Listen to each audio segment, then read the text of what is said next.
যে ব্যক্তি সকাল বেলা তিনবার তেলাওয়াত করবে আউযু বিল্লাহিস সামিউল আলিম মিনাশ শাইতানির রাজিম, এরপরে সূরা হাশরের শেষ তিনটি আয়াত তেলাওয়াত করবে, রব্বুল আলামিন ওই ব্যক্তির জন্য ৭০,০০০ ফেরেশতা নিয়োগ দিবেন যারা সারা দিন ওই লোকের জন্য মাগফিরাতের দোয়া করবে।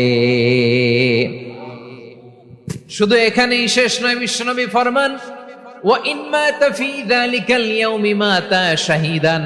ওই দিন যদি ওই ব্যক্তিটা ইন্তেকাল করে, সে শহীদ হয়ে কিয়ামতের দিন আল্লাহর সামনে দাঁড়াবে।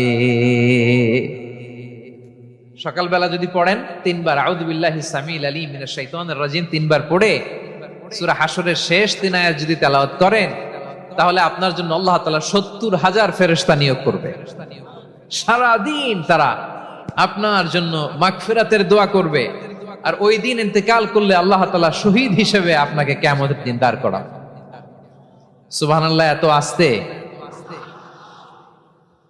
আবার সন্ধ্যাবেলায় যদি পড়েন, সারা রাতের জন্য ৭০,০০০ ফেরেশতা মাগফিরাতের দোয়া করবে। ওই রাতে মারা গেলে শাহাদাতের মৃত্যু নসিব হয়ে যাবে।